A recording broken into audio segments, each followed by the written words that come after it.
ভাই কেনাকাটা হয়নি, 25 রমজান হয়ে গেছে, কোথায় বাজার করবো, একটা ভালো দোকানের নাম বলুন। বললে ওইখানে একটা সব থেকে বড় দোকান আছে। গেলাম, দোকানে ঢুকে দেখছি সব খালা, আমি একা খালি খালু।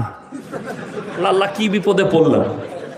রাসূল আকরাম সাল্লাল্লাহু আলাইহি সাল্লামের কাছে যেদিনে পর্দা ফরজ হয়েছে, রেওয়ায়েতে আছে হাদিসের মধ্যে, আর একটাও সাহাবী এবং নবীর বিবিরা পায়ের নখটা পর্যন্ত হুজরাখানা থেকে বের করেনি। আর আপনি বলছেন আমি ইমানদার। আপনি মসজিদে ফজরের নামাজ পড়ে বলেন আমার মতো ইমানদার নেই, আপনি মুমিন। অথচ আপনার বিবিকে নিয়ে আপনি খড়গপুর যাবেন ডাক্তার দেখাতে, মেদিনীপুর টাউনে যাবেন ডাক্তার দেখাতে, পেছনে মোটরসাইকেলে বউ বসেছে, আপনার ফুল হাত শার্ট ফুল প্যান্ট, আর পেছনে বউ বসে আছে, বইয়ের পেটু বেরিয়ে আছে, পিটু বেরিয়ে আছে, মাথার চুলটাও খোলা, আর আপনি বলছেন আপনি মুমিন। আপনার মতো দাইয়ুস, আপনি হচ্ছেন দাইয়ুস পুরুষ। যারা দাইয়ুস হবে তারা জান্নাতে প্রবেশ করতে পারবে না। যারা নিজের বিবিকে পর্দায় আনতে পারলো না, এরা হচ্ছে দাইয়ুস পুরুষ। যারা নিজের বিবিকে দাওয়াত দিতে পারলো না পর্দার, এদের থেকে বড় নির্বোধ আর দাইয়ুস কেউ নাই। আমার ভাই, আরো নিচে গিয়ে বোঝাচ্ছি, এ আর আমি সত্যিকারই আমরা বন্ধু, এটা মিথ্যা নয়, সত্যি। একসাথে পড়েছি কেশপুর মাদ্রাসায়। তো এ আর আমি বন্ধু, ক্লোজ বন্ধু। ক্লোজ বন্ধুর মধ্যে ইয়ার কি হয় না? হয় না, মজাক হয়, মজাক হয়। আমি যদি মজাক করে বলি ভাই তোমার বইয়ের ব্লাউজের সাইজ কত, সম্পর্ক থাকবে না, ছিন্ন হবে? কথা বলে না, সম্পর্ক ছিন্ন হবে।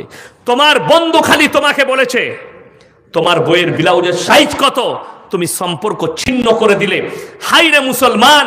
আর তোমার বিবি বাজারে গিয়ে একটা পর পুরুষ বসে আছে, গিয়ে বলছে দাদা আমার একটা 36 সাইজের ব্লাউজ দাও, তখন তোকে লজ্জা লাগে না? নিজের মুখে বলছে, এটা তো তোর বন্ধু তোকে আর কি করে বলেছে, তাতে তুই সম্পর্ক ছিন্ন করেছিস। আর তোর বিবি বাজারে গিয়ে নিজের মুখে বলছে। আমি রমজান মাসে মাদ্রাসার আদায় করে বেড়াই, জলসা 2-3টে করি। গত বছরে আমার 25 রমজান মুর্শিদাবাদের বহরমপুরে জলসা ছিল। ওখানে আমার একজন বন্ধু মানুষ আছে, ভালো বক্তা, মুফতি জার্জিস হোসেন কাসমি, বেলডাঙ্গা জালিলিয়া মাদ্রাসা 110 বছর পুরনো মাদ্রাসার প্রধান শিক্ষক এবং শেখুল হাদিস। তো আমি বললাম ভাই আপনার মাদ্রাসায় ইফতারি করব, জলসা আছে, বলে আসুন। গেলাম, ইফতারি হলো। আমি বললাম ভাই কেনাকাটা হয়নি, 25 রমজান হয়ে গেছে, কোথায় বাজার করবো, একটা ভালো দোকানের নাম বলুন। বললে ওইখানে একটা সব থেকে বড় দোকান আছে। গেলাম, দোকানে ঢুকে দেখছি সব খালা, আমি একা খালি খালু। আল্লাহ, কি বিপদে পড়লাম। আমি তাড়াতাড়ি পালিয়ে আসছি। আমাকে হাতটা ধরেছে, হুজুর আসুন আসুন, এক সাইডে দাঁড়ান। আমি গিয়ে কোনো রকম আমার ছোট মেয়ের জন্য একটা জামা নিয়ে বেরিয়ে পালিয়ে এলাম। লজ্জা লাগলো সমাজের প্রতি। হাই রে মুসলমান, তুমি চায়ের দোকানে 3 ঘন্টা আড্ডা মারো আর বিবিকে বাজারে ঠেলে দিয়েছো। সমাজ কেন পরকীয়ায় লিপ্ত হবে না? আল্লাহ রাসূল সাল্লাল্লাহু আলাইহি সাল্লামের হাদিস, কিয়ামতের পূর্বে সব থেকে মারাত্মক পাপ যেটা আসবে, নারী পুরুষ কুকুরের মতো জিনা করবে, পরকীয়া আম হয়ে যাবে। আর পরবর্তী যুগের বর্বরতার যুগের পাপগুলো মডেলিং হয়ে সমাজের কাছে ফিরবে। আজকে আপনার কাছে মডেলিং কোনটা? নগ্নতাটা মডেলিং। এই ভারত সরকারের ওপরে দুঃখ প্রকাশ করে বলছি, এই ভারতের মাটিতে একটা মুসলিমদের মেয়ে বোরকা পরে হিজাব পরে স্কুলে গেলে তাকে কোর্টে কেস লড়তে যেতে হয়। অথচ আমাদের সমাজে এয়ারপোর্টে বলুন, ক্রিকেটের স্টেডিয়ামে বলুন, বাজারে বলুন, যে মেয়েরা ন্যাংটো ঘুরে বেড়ায় তাদেরকে কোনোদিন তাদেরকে জিজ্ঞেসও করা হয় না তুমি ন্যাংটো কেন ঘুরছো। কেন? বলছে এটা মডেলিং। হে মেদিনীপুর টাউনের মন্ডল মহল্লার মায়েরা বোনেরা শুনেলেন, যারা ভাবছেন এই মৌলবীরা মূর্খ, এই যুগটা হচ্ছে মডেলিং এর যুগ, তাই আমরা ছোট পোশাক পরবো, এটা মডেলিং। যদি ছোট পোশাক পরাটা মডেলিং হয়, মেদিনীপুর টাউনের সব থেকে বড় মডেলিং হচ্ছে কুত্তাগুলো যারা কোনো পোশাকই পরে না। কথাটা বুঝতে পারেননি? অবাক হবেন একটা জিনিস শুনে। আল্লাহর হাবিব সাল্লাল্লাহু আলাইহি সাল্লাম রাস্তা দিয়ে চলে যাচ্ছেন, একজন মুশরিকের বিটি, হাতেম তায়ের বিটি, মাথায় কাপড় নেই। নবীজি মাথার পাগড়িটা খুললেন আর তার মাথায় চাপালেন। আল্লাহর নবী বললেন, সাহাবীরা বললেন ইয়া রাসূলুল্লাহ, এটা মুশরিকের বিটি। আল্লাহর নবী চোখের পানি ফেলিয়ে বললেন, হে আমার সাহাবীরা শোনো, আমি মেয়েদের মাথা ঢাকতে এসেছি, খুলতে আসিনি। জোরে একবার বলুন সুবহানাল্লাহ। এটা ছিল রসুলের আখলাক, রসুলের চরিত্র। আল্লাহ নবী নারী দিকে মর্যাদা দিয়েছেন। নারী মর্যাদার কথা নবীজি বলেছেন। অনেক বেঈমান, এ আমার শিক্ষিত যুবক যারা কলেজ ইউনিভার্সিটিতে পড়ো শুনেলেন, বর্বরতার যুগের পাপ মডেলিং হয়ে কিভাবে এসছে।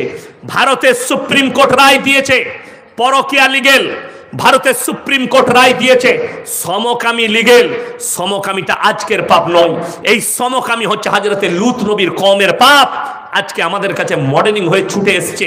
আল্লাহ রাব্বুল আলামিন এই পাপের কারণে লূত নবীর কওমকে রুটির মতো পাল্টিয়েছে। এই পাপের কারণে তার বিবি জাহান্নামে যাবে, আল্লাহ লাকির টেনে দিয়েছেন। ম্যাপ যারা দেখেন, পড়াশোনা যারা করছো কলেজ ইউনিভার্সিটির ছাত্র ছাত্রীরা, তোমরা পৃথিবীর ম্যাপটা খুলে দেখবে, একটা সাগরের নাম মরা সাগর রেখেছে বৈজ্ঞানিকরা, যেখানে একটা পোকামাকড় জন্মায় না, একটা কীট পতঙ্গ জন্মায় না। তার মারাত্মক কারণ হচ্ছে ওই জায়গায় আল্লাহ তাআলা লূত নবীর কওমকে রুটির মতো পাল্টিয়েছেন।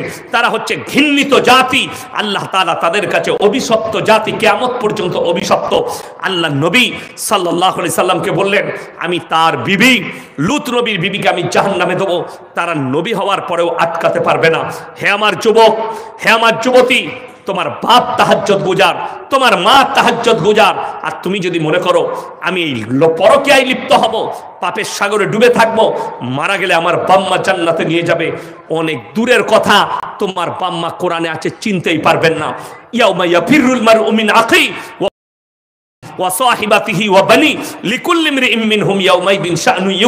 হে আমার বিশ্ব নবী, পৃথিবীর মানুষকে বলো, কিয়ামতের ময়দানে যখন ছুটে যাবে কোন স্বামী স্ত্রীর কাছে, স্ত্রী বলবে দুনিয়াতে আমার স্বামী ছিল না, স্বামী বলবে স্ত্রী ছিল না, বাপ বলবে বেটা ছিল না, বেটা বলবে বাপ ছিল না, মা বলবে বিটি ছিল না, বিটি বলবে আমার কোনো মা ছিল না। কেউ কারুর জন্যে সরষের দানা পরিমাণ বোঝা বহন করবে না। এরপর ভেবে দেখুন, আল্লাহ তাআলা কোরআনে অপর জায়গায় বললেন, আতিহি ইয়াউমাল कियामती फर्दा, कियामत के दिन जब दुनिया के सारे लोग हमारे सामने आएंगे, अकेले अकेले आएंगे, तुम्हारे साथ कोई नहीं रहेगा, তোমরা একা একা হাজিরি দেবে। হে আমার ভাই, ঠান্ডা মাথায় তারা কত ডেঞ্জার পাপ করাচ্ছে জানে, জিনা আম হয়ে যাচ্ছে কিভাবে। পৃথিবীর শ্রেষ্ঠ একজন মুফতি আছেন, আপনারা সকলে নাম শুনেছেন, আলেম উলামারা এবং যারা মোবাইল দেখেন, তিনার নাম হচ্ছে মুফতি তাকি উসমানী, পাকিস্তান। তিনি কার সন্তান? মুফতি শফি সাহেব রহমতুল্লাহ আলাইহির সন্তান, যিনি তাফসীরে মারিফুল কোরআন লিখেছেন, তিনার সন্তান। 2 মাস আগে একটা বড় কনফারেন্স হয়েছে, কোথায়? ওই পাকিস্তানে। সেখানে পৃথিবীর বড় বড় স্কলাররা ছিলেন। ভারত থেকে একজনের ইনভাইট ছিল, যদিও সে এখন ভারত থেকে পালাতক। তিনার নাম হচ্ছে ডাক্তার জাকির নায়েক। মুফতি আপনার তারিক জামিল, মুফতি তারিক মাসুদ, আরবের কয়েকজন শেখ। সেইখানে সব থেকে দামি কথাটা যিনি বলেছেন, তেনার নাম হচ্ছে মুফতি তাকি উসমানী। তিনি বলেছেন, কিয়ামত से पहले पूरे दुनिया में पूरे आलम में हराम औलादों से भर जाएंगे। সবারই চোখে পানি। তিনি তার ব্যাখ্যা বিশ্লেষণ করেছেন, আপনি অবাক হবেন। আজকে হে আমার যুবক, তুমি যেটাকে প্রেম বলছো, যেটাকে রিলেশনশিপ বলছো, এটা বেঈমান কাফের ইহুদি নাসারাদের তৈরি করা চক্র। এই চক্রে ডুবে যাচ্ছ তুমি জিনাই। তারা নাম রেখেছে ভ্যালেন্টাইন ডে 14 ফেব্রুয়ারি, কাজ হচ্ছে জিনা করা। তারা নাম রেখেছে রোজ ডে, কাজ হচ্ছে জিনা করা। তারা নাম রেখেছে চকলেট ডে, কাজ হচ্ছে জিনা করা। তারা নাম রেখেছে কিস ডে, কাজ হচ্ছে জিনা করা। শুনেলেন, যে মুসলিমরা 25শে ডিসেম্বর পালন করেছো হারাম। এই জানুয়ারি মাসে যারা ফিস্ট করছো হারাম। যদি বলেন হুজুর দলিল দেন, কোরআনে আছে সূরা ফাতিহার একবারই শেষ আয়াত, গায়রিল মাগজুবি আলাইহিম ওয়ালাদ-দাল্লিন। মাগজুম মানে ইহুদি, দাল্লিন মানে নাসারা। এই দুটো দলই পদভ্রষ্ট। এদের যারা অনুসারী হবে তারাও পদভ্রষ্ট হয়ে যাবে।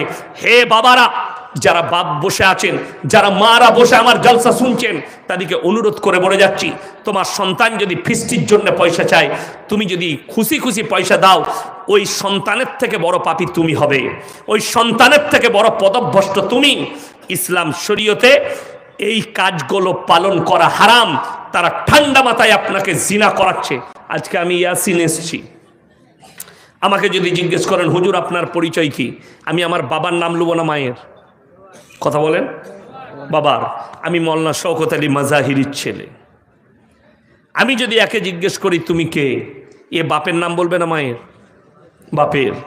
কারুর যদি বাবা মারা যায় তাও বলে আমি মৃত অমুকের ছেলে। অবাক হবেন, আপনাদের এখানে ছাগল আছে না নাই?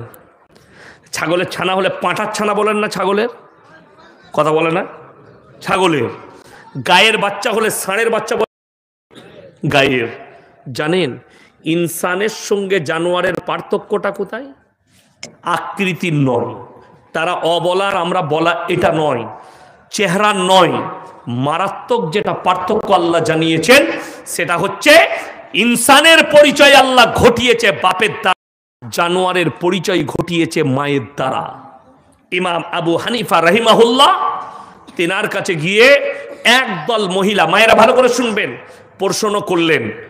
এখন অনেক শিক্ষিত গুমরা যে মেয়েরা, যারা বেঈমান কাফেরের খপ্পরে পড়েছে, যারা গোবরখোর আর মুতখোরের খপ্পরে পড়েছে, তারা আমাদের মতো মৌলবীকে প্রশ্ন করে ইসলামী শরীয়তে 4টা বিয়ে করা একটা পুরুষের জন্য 4টা মহিলা রাখা, 4টা বউ রাখা জায়েজ আছে, কিন্তু একটা মেয়ে কেন 4টা স্বামী রাখতে পাবে না? এই প্রশ্ন আজকে লয়, এই প্রশ্ন ইমাম আবু হানিফা রাহিমাহুল্লাহ একদল মহিলা করেছিল। ইসলামে 4টা বিয়ে করা জায়েজ আছে না নাই?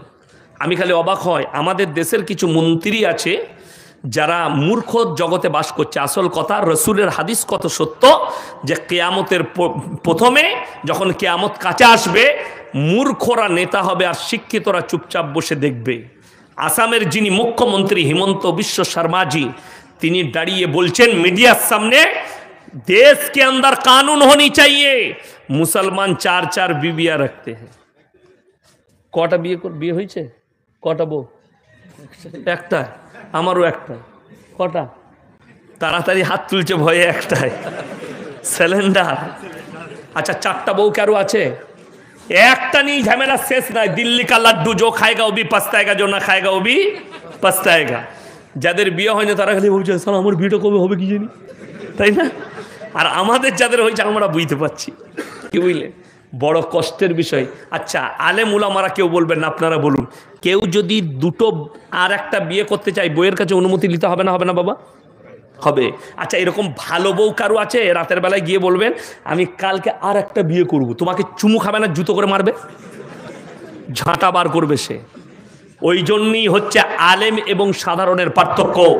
বিবির কাছে অনুমতি নেবার প্রয়োজন নাই দ্বিতীয় বিবি গ্রহণ করার জন্যে, ইসলামী শরীয়ত এটা প্রয়োজন নাই। অনেক মায়েরা মনে মনে করছে কোন 8 কুড়োর বাটাকে দাওয়াত দিলি, এ তো আবার বিয়ে করার কথা বলছে। আর অনেক যুবক মনে মনে ভাবছে আচ্ছা হুজুরকে দাওয়াত দিয়েছিস, কালকেই আমি দীপালিকে বিয়ে করব, তুইও মার খাবি আমিও খাবো। কেন? বাধাটা বিবির কাছে নেই। শুনেলেন ইসলামী শরীয়তে বাধা যেখানে আছে, তুমি যদি দ্বিতীয় বিবাহ গ্রহণ করতে চাও, দ্বিতীয় বিবি, তোমার হৃদয় যদি বলে দুটোকে সমান চোখে দেখতে পারবো না, তোমার জন্য একটাই বিবি যথেষ্ট। জোরে বলুন সুবহানাল্লাহ। একটা বাদ দিয়ে দ্বিতীয় বউ, কারোর যদি দুটো বউ থাকে আর সে যদি মনে মনে করে একটা বউকে 500 টাকা দাবি শাড়ি আর একটা বউকে 300 টাকা, তাহাজ্জুদ গুজার হলেও কবরের আযাব পৃথিবীর কোনো মৌলবি দোয়া করে রুখতে পারবে না। এইটাই হচ্ছে বাধা। তোমার হৃদয় যদি বলে দুটো বউকে সমান চোখে দেখতে পারবো। ইসলামে 4টা বিয়ে জায়েজ করেছে। 4টা বিয়ে কেন জায়েজ? আমার আল্লাহ রাব্বুল আলামিন কোরআনকে অবতীর্ণ করেছেন, গোটা পৃথিবীর বায়োডেটা আল্লাহ কোরআনে ভরে দিয়েছেন। জোরে বলুন সুবহানাল্লাহ। পৃথিবীর শুরু থেকে শেষ পর্যন্ত কতগুলো পাপ আসবে আর পাপগুলোকে ট্যাকেল দিতে হবে। এই কোরআন 24 ঘন্টা কিয়ামতের সকাল পর্যন্ত রেডি আছে। সমস্ত পাপ, সমস্ত বর্বরতাকে ট্যাকেল দিবার জন্য কোরআন রেডি হয়ে দাঁড়িয়ে আছে। আমার ভাই, আপনি অবাক হবেন যে আল্লাহ রাব্বুল আলামিন এই কোরআনে 4টা বিয়ে কেন দিলেন। এর অনেকগুলো ব্যাখ্যা আছে। নাম্বার 1, তোমার স্ত্রী যদি বন্দা হয়, বাচ্চা হচ্ছে না, তুমি তাহলে দ্বিতীয় বিবি গ্রহণ করো বংশ বিস্তারের জন্যে। কথাটা বুঝতে পারেননি? কিন্তু যদি মনে সন্দেহ থাকে দুটো বউকে সমান চোখে দেখতে পারবে না, তোমার জন্য একটাই বিবি যথেষ্ট। কথাটা বুঝতে পারেননি? চলুন, ডাক্তারে নিষেধ করে দিল তোমার স্ত্রীর বডির যা কন্ডিশন, শরীরের যা কন্ডিশন, স্ত্রীর সঙ্গে মিলামিশা করতে পাবে না। ডাক্তার নিষেধ করে দিল, লিখে দিল রিপোর্টে, মিলামিশা করলে তোমার স্ত্রী মারা যেতে পারে, ক্ষতি হতে পারে। তখন তুমি তোমার যৌবন খিদা মিটাবার জন্য হালাল পন্থা অবলম্বন করো, অর্থাৎ হালাল রূপে দ্বিতীয় স্ত্রী গ্রহণ করো। যে হারামখোর, যে গোবরখোর আর মুতখোররা বলছে মুসলমান 4টা করে বউ রাখে, 2টো করে, সে হারামখোরের ঘরে একটা হালাল বিবি আর বাজারে একটা হারাম বিবি জিনা করতে যায়। ইসলাম জিনা করার রাস্তা দেয়নি, হালাল পন্থা দিয়েছে। সকলে জোরে বলুন সুবহানাল্লাহ। ইসলামে হারাম পন্থা নেই, হালাল পন্থা আছে। তোমার যদি মনে হয় দুটো বিবিকে সমান চোখে দেখতে পারবো না, তুমি একটাই বিবি গ্রহণ করো। ইমাম আবু হানিফা রাহিমাহুল্লাহর কাছে যখন এই প্রশ্ন এলো, তিনি বললেন কাল সকালে, হে মহিলারা তোমরা কাল সকালে আসবে। ইমাম আবু হানিফা পেরেশান, বাড়িতে খানা খেতে বসেছেন, কিন্তু তিনি পেরেশানির মধ্যে আছেন। তিনার মেয়ে জিজ্ঞেস করছে, আব্বা আপনি কোনো টেনশনে আছেন? বললে হ্যাঁ মা। মেয়েরা এমন একটা প্রশ্ন করেছে আমি উত্তর দিতে পারিনি। বললে আব্বা আমি দিতে পারবো। বলে পারবি? হ্যাঁ, কাল সকালে আমার কাছে পাঠান। মহিলারা যখন সকালে এসছে, ইমাম আবু হানিফা রাহিমাহুল্লাহ বললেন তোমরা যাও, আমার মেয়ের কাছে সেই উত্তর দেবে। ইমাম আবু হানিফা রাহিমাহুল্লাহর মেয়ের কাছে সেই মহিলারা এসে হাজির। তিনি বললেন এই তোমরা কি চাও উত্তর? আমি উত্তর দেবো। সবারই হাতে রেওয়ায়েতে আছে একটা করে কাটোরা দিলেন, বাটি।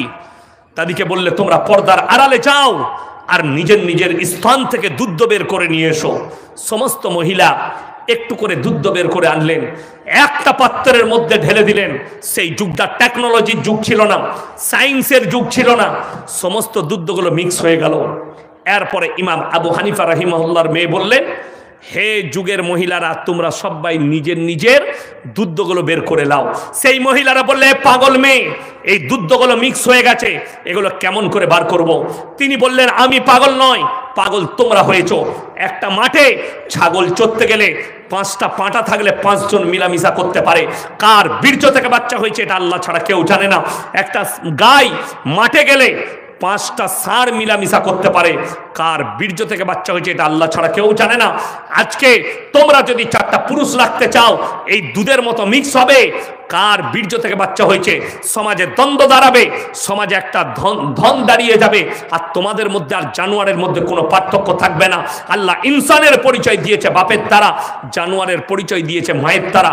এরপর চলুন, যাদের কাছে গুগল আছে সার্চ করুন, ইন্টারনেট যাদের কাছে আছে সার্চ করুন। লন্ডন, আমেরিকা, জাপান, জার্মান, উত্তর কোরিয়া, দক্ষিণ Korea, Brazil, New Zealand, Australia, Spain, যতগুলো বেঈমান কাফেরের দেশ আছে, তারা তাদের পার্লামেন্টে পাস করিয়েছে। এরপর থেকে যদি কোনো বাচ্চা চায় মায়ের পরিচয়ে বাঁচবো, তারা মায়ের পরিচয়ে বাঁচতে পারবে। কেন?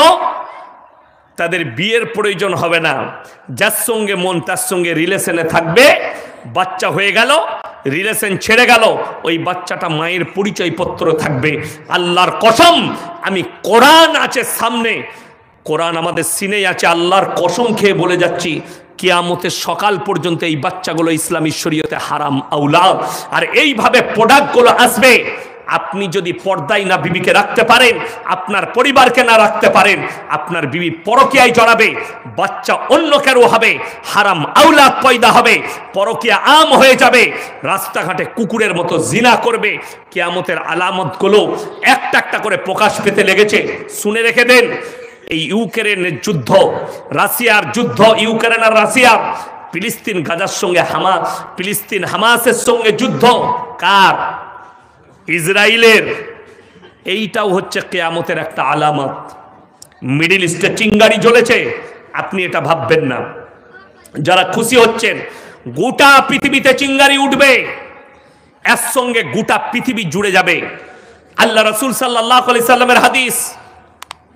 যারা মনে মনে করছেন গাজা ফিলিস্তিনে এত বোমবারি হচ্ছে, ইসলাম মনে হয় মিটে যাবে, আল্লাহর কসম করে বলছি। গোটা পৃথিবীর শক্তি যদি একদিকে দাঁড়িয়ে যায়, কোরআনের একটা জের জবরকে মিটাবার ক্ষমতা পৃথিবীর কোনো শক্তির নাই। জোরে বলুন সুবহানাল্লাহ। আমার আল্লাহ ওয়াদা করেছেন, আর আল্লাহর ওয়াদা সত্য। শুনেলেন রাসূল আকরাম সাল্লাল্লাহু আলাইহি সাল্লাম হাদিস বর্ণনা করলেন, হে আমার সাহাবীরা শোনো, পৃথিবীর মানুষকে জানিয়ে দাও, পৃথিবীর মানুষ তোমরা শুনে নাও, কিয়ামতের পূর্বে খোরাসান থেকে যখন পৃথিবীতে মহাযুদ্ধ চলবে, খোরাসান থেকে এমন একটা দল বের হবে, যোদ্ধা বের হবে, যাদের কমান্ডার হবে ইমাম মেহেদী। এখনো পর্যন্ত আত্মপ্রকাশ পায়নি দাজ্জালের অবির্ভাব ঘটবে। খোরাসান থেকে একটা যোদ্ধা বের হবে, যাদের কাছে পৃথিবীর সব থেকে দামি সম্পদ থাকবে। হাদিস মোতাবিক এখন পৃথিবীর বৈজ্ঞানিকরা বলছেন, পৃথিবীর বিশেষজ্ঞরা বলছে, বর্তমানে আগামীতে সব থেকে দামি যে সম্পদটা, সেই সম্পদটা একটা দেশের মাটির নিচে আছে, সেটা হচ্ছে আফগান। অ্যাথোলিন যেটা আগামীতে গোটা পৃথিবীর প্রয়োজন পড়বে। আর তাদের কাছে অত্যাধুনিক অস্ত্র এসে হাজির হয়ে যাবে, আর তারা যখন যুদ্ধ করতে শুরু করবে পৃথিবীর আর কোনো শক্তি তাদের সামনে দাঁড়াবে না। দাজ্জালের অভিভাব চলবে, মহাযুদ্ধ ঘটবে দাজ্জালের সঙ্গে ইমাম মেহদির। আর আসরের নামাজে ইমামতি করবেন দামেস্কের মসজিদে। দ্বিতীয় আলামত প্রকাশ হয়ে গেছে, 27 বছর নামাজ হয়নি দামেস্কের মসজিদে। সেই মসজিদ, যে মসজিদে ইমাম মেহদি ইমাম থাকবেন, বাশার আল আসাদের পতন ঘটে গেছে, ওই জায়গায় নামাজ শুরু হয়ে গেছে, আজান হয়েছে, আর ওইখানে ইমামতি করবেন ইমাম মেহদি। আর ওই জায়গায় আসরের নামাজে আল্লাহ রাব্বুল আলামিন হযরতে ঈসা মসিহকে নামাবেন। তিনি আসরের নামাজ আদায় করবেন এবং ওদের সঙ্গে যোগদান করে তিনাদের কমান্ডার হবেন হযরতে ঈসা মসিহ।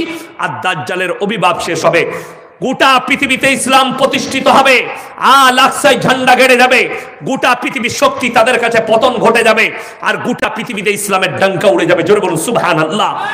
এরপরে শুনেলেন হাদিসটা, মুসান্নাব ইবনে আবু শাইবার হাদিস। রাসূল আকরাম সাল্লাল্লাহু আলাইহি সাল্লাম বললেন, হে আমার সাহাবীরা, গোটা পৃথিবীর যত মসজিদ আছে মুসল্লিতে ভরে যাবে। জোরে বলুন না সুবহানাল্লাহ। কিন্তু সেই মুসল্লিরা কেমন হবে শুনে নাও, তারা হবে সুদখোর, হারাম। বড় বড় বিল্ডিং তৈরি করবে, বিল্ডিং এর কম্পিটিশন হবে। ইমানদার সেই যুগে আর কেউ থাকবে না। মানুষ এখন যাকাত চাইলে মানুষ মনে করে এটা জুলুম, ভাবে না। মাদ্রাসাওয়ালারা টাকা চাইলে, মসজিদের জন্য টাকা চাইলে মানুষ মনে করে আমার উপরে জুলুম করা হচ্ছে। এমন একটা যুগ আসবে যেদিনে মানুষ জাকাত দিতে চাইবে কোটি কোটি টাকা, কিন্তু জাকাত লেনেওয়ালা থাকবে না। এমন জায়গায় জাকাত পৌঁছাবে, জাকাত আর কবুল হবে না, আর সেই নেকিও পাওয়া যাবে না। ওই জন্য সময় আছে, কিয়ামতের পূর্বে। আজ থেকে সবাই বলুন আমরা ইমানদার হব। জোরে বলুন ইনশাল্লাহ। ইমানের ওপরে সবাই টিকবেন। কবে মরে যাব আমরা কেউ জানি না, কার কবে জীবন চলে যাবে কেউ জানি না। তৈরি হয়ে যান। ইমানদারির সঙ্গে বলছি, খুব ভালো করে বুঝবেন। আপনার আমার ছেলেদের পরীক্ষা হয় না স্কুলে? আচ্ছা, মাধ্যমিকের পরীক্ষা আছে না নাই? আমি দোয়া দিয়ে যাচ্ছি, আমাদের যে সন্তানরা মাধ্যমিক উচ্চ মাধ্যমিক দিবে, আল্লাহ তাদেরকে কামিয়াবি দান করুক। বলুন আমিন। আমার ভাই, স্কুলে রুটিন দেয় না? কবে ইংরেজি পরীক্ষা, কবে বাংলা, কবে অঙ্ক, কবে সায়েন্স, সব তারা রুটিন দেয়। ছেলেটা জানে কালকে অঙ্ক পরীক্ষা আছে, তার রাতের বেলায় ইংরেজি পড়বে না অঙ্কটা করবে? অঙ্ক। আপনি জেনে গেলেন কালকে। ইমানদারির সঙ্গে বলুন তো, একটা ব্যক্তি হাত তুলে, কে জানেন যে কালকে মারা যাব? 3টে প্ল্যাটফর্ম, এই দুনিয়া কিচ্ছু নয়। কোরআনে আছে, ওমাল হায়াতুদ দুনিয়া ইল্লা মাতাউল গুরুর। দুনিয়া তোমাদের জন্য সম্পূর্ণ ধোঁকা। তোমাকে 3টে প্ল্যাটফর্ম পার করতে হবে। কটা বললাম? 3টে। নাম্বার 1, কবর। এই কবরের প্ল্যাটফর্ম মারাত্মক প্ল্যাটফর্ম। এই প্ল্যাটফর্মটা আগে তৈরি করতে হবে। এই প্ল্যাটফর্ম আসান করতে গেলে নাম্বার 1, 5 ওয়াক্তের নামাজি হন। নাম্বার 2, যদি কবরের আযাব থেকে বাঁচতে চান, হালাল রুজি খাবেন। আর আল্লাহ রসুলের হাদিস, যারা বেশি বেশি করে আয়াতুল কুরসি পড়বে, আল্লাহ তাদের কবরের আযাব থেকে মুক্তি দান করবেন। জোরে বলুন সুবহানাল্লাহ। আপনার স্ত্রীকে বলুন, আপনার মাকে বলুন, বোনকে বলুন, আপনি পড়ুন নামাজের পরে শোবার আগে আয়াতুল কুরসি। রাত্রে শোবার সময় সবাই উজু করে শুবেন। জোরে বলুন ইনশাআল্লাহ। উজু করে নিয়ে তারপরে শুবেন এবং আয়াতুল কুরসি পড়ে শুবেন। 4 কুলটা পরে শুবেন। কেন? আপনি যদি ওই উজুর অবস্থায় মারা যান এবং আয়াতুল কুরসি পরে মারা যান, আপনার কবরের আযাব হবে না। জোরে বলুন সুবহানাল্লাহ। কিন্তু আমাদের দেশের লোক হারামখোর, মুখে খৈনি ভরে শোয়। ঠিক বললাম না? আচ্ছা, আপনারা বলুন, দেখুন সমাজ কিরকম আমাদিকে বোকা বানায়, এবং আমাদিকে বোকা ভাবছেন, আপনি নিজে বোকা। আপনাদের ইমাম সাহেব যদি বিড়ি খায়, সিগারেট খায়, তাকে রাখবেন না, তাড়াবেন? বাবা কথা বলে না? তার পেছনে নামাজ হবে? কথা বলে না? তার পেছনে নামাজ হবে? যে ইমাম বিড়ি খাবে, সিগারেট খাবে? হবে না। আপনি বলছেন হবে না। তো ইমামের পেছনে যদি নামাজ না হয়, সিগারেট খেলে, তো তুই ইমামের পেছনে তুই কি করে খাসবে? আমাদের দেশে তো কিছু মুসল্লি আছে, সকালবেলায় বিড়ি সিগারেট না খেলে হাগায় হয়। ঠিক বললাম না? আর হুজুরকে বলে, হুজুর বিড়ি সিগারেট গুটকা খাওয়া কি হুজুর ফতোয়া দিলে মাকরু, তার মানে চালিয়ে যা। তার মানে চালানো যদি হয় তাহলে হুজুর খেলে এখানে দোষ হবে।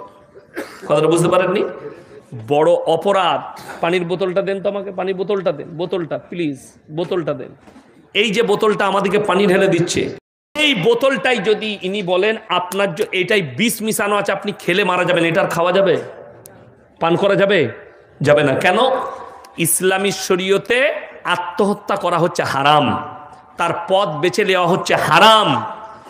সিগারেটের প্যাকেটে, গুটখার প্যাকেটে লেখা আছে না নাই, ক্যান্সারের কারণ, হানিকারক। আল্লাহ আপনার প্রাণের অনেক মূল্য দিয়েছে, আপনি নিজে থেকে আপনার প্রাণের ক্ষতি রাখছেন, আল্লাহর কাছে হিসেব দিতে পারবেন না। শুধু তাই নয়, রাসূলের হাদিস, তোমরা মুমিন ততক্ষণ হতে পারবে না যতক্ষণ পর্যন্ত তোমার কাছ থেকে তোমার প্রতিবেশী সুরক্ষিত নয়। আচ্ছা, কাঁচা পেঁয়াজ খেয়ে মসজিদে যাওয়া যাবে? কেন? কথা বলে না, মুখে দুর্গন্ধ। আর হাদিস শুনালাম, যতক্ষণ পর্যন্ত আপনার কাছ থেকে প্রতিবেশী সুরক্ষিত নয় আপনি মুমিন হতে পারবেন না। আপনি নামাজে দাঁড়িয়েছেন, আপনার মুখের দুর্গন্ধে যেন পাশের লোক ক্ষতি না হয়, তার কষ্ট না হয়। কাঁচা পেঁয়াজ খেয়ে যদি নবীজি নিষেধ করে, এই হাদিসটা বুঝতে পেরেছেন। আর বিড়ি সিগারেট গুটকা খেলে আতরের মতো সেন করে তো নাকি?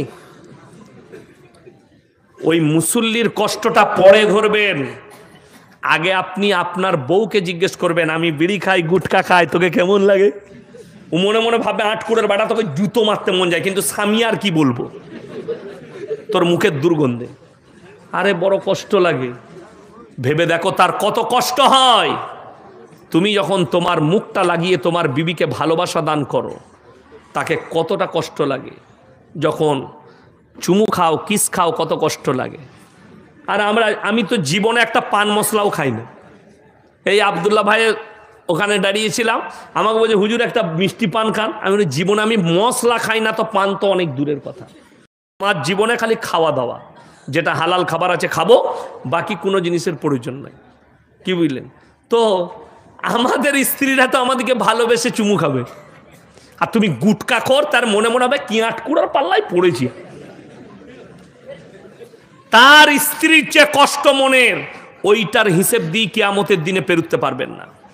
ওই জন্যে বিড়ি সিগারেটকে বর্জন করুন। সবাই করবেন? জোরে বলুন ইনশাল্লাহ। আমার ভাই, আল্লাহকে ভয় করুন, মরণকে ভয় করুন, পরকালের চিন্তা নেন, আমি মরে গেলে আমার কি হবে, কবরটা যেন সুন্দর হয়। আপনি বিড়ি খাবেন না, গুটকা খাবেন না, সিগারেট খাবেন না। ইমাম সাহেব মকরু বলেছে, মানে এটা ফরজ লয় খাওয়াটা, আপনি বর্জন করুন। এটাই হচ্ছে হুকুম ইসলামের। আপনি সেই জায়গা থেকে সরে আসুন, এইটাই হচ্ছে ইসলামের হুকুম। আজকে একটা ইমাম, আপনারা বলুন তো, দাড়ি কাটা সুন্নত না দাড়ি রাখা সুন্নত? রাখা সুন্নত। আপনি ভেবে দেখুন, 100টা মুসলিমের মধ্যে 90টা মুসলমান দাড়ি চাচা, ঠিক কিনা? এখন সমাজের অবস্থা এত খারাপ, যদি কোনো ছেলে দাড়ি রাখে, 5 ওয়াক্তের নামাজ পড়ে, আর যদি মেয়ে দেখতে যায়, মেয়েরা কি বলে, ও দাড়ি বলার জন্য আমি বিয়ে করবো। যা বুঝো করগা, দাড়িওয়ালাকে বিয়ে করবি নাকি? বলবে না না, একদম বিয়ে করবো না। কাকে বিয়ে করবে?